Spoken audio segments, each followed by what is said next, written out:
Tiniyak ng pamahalaan na alinsunod sa kautusan ni Pangulong Ferdinand R. Marcos Jr. agad na ilalabas ang fuel subsidy sa mga driver at maging sa mga magsasaka. Yan ang ulat ni Vel Custodio. Patuloy ang paghahanda ng Department of Transportation at iba pang ahensya ng pamahalaan para sa fuel subsidy sa mga apektadong public utility vehicle drivers dahil sa nakaambang big-time oil price hike, kaugnay ng lumalalang tensyon sa pagitan ng Israel at Iran. Nakikipag-ugnayan na ngayon ng DOTR sa DILG, LTFRB at DICT para sa listahan ng mga accredited PUV drivers na makakatanggap ng subsidiya.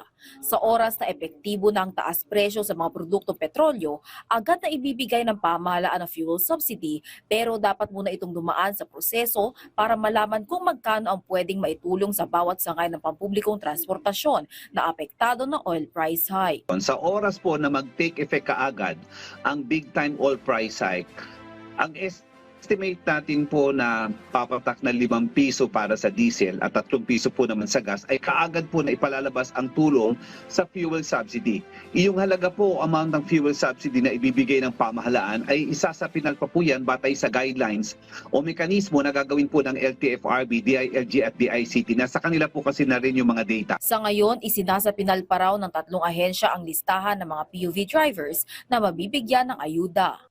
Samantala, pinag-aaralan na rin ng Department of Agriculture ang implementasyon ng fuel subsidy para sa mga magsasaka at mangingisda na maapektuhan ng pagtaas ng presyo ng petrolyo upang hindi gaano maapektuhan ang presyo sa merkado. This year naman, medyo okay tayo. Meron naman tayo din nasa budget natin na fuel subsidy for fishermen.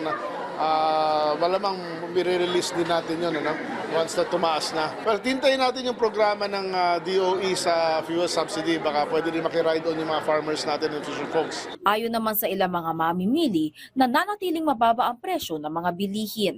Kagaya ni Femia na bumibili ng bigas sa Kamuning Public Market. Medyo nagmura-mura kasi yung binibili kong Kaya kahit na medyo walang hindi masarap ang ulam, mas okay. Medyo okay naman ang bilihin ngayon dito sa Kamuning Market. Medyo bumaba yung presyo ng mga bilihin. Pero naghahanda rin sila kung sakaling maramdaman na ang epekto ng tumataas sa presyo ng petrolyo, lalo na si Dominador ang nagmamaneho ng motorsiklo papuntang palengke. Medyo nararamdaman kasi minsan tumataas yung presyo ng petrolyo. Kailangan medyo kumayod ng konti para maka-survive doon sa pagbili ng petrolyo. Imbes na baboy, muna, gulay-gulay. Ayon pa sa kalihim, posibleng hindi muna maipatupad ang pagpapababa sa maximum suggested retail price ng imported premium rice sa 43 pesos kada kilo sa Hulyo. Mananatili muna ito sa kasalukuyang 45 pesos MSRP. We don't want to have any market shock, so most likely by next week magde-decide na tayo na whether tutuloy o hindi. Pero the chances are, i-hold ko muna ng 1 month or 2 months. Tingnan muna natin ang sitwasyon. Tuloy pa rin naman ang nakatakdang paglalagay ng MSRP sa imported pork sa Agosto, pero pag-aaralan pa ng ahensya ang presyo na ilalagay dito dahil sa inaasahang paggalaw ng presyo ng bilihin. Vel Custodio para sa Pambansang TV sa Bagong Pilipinas.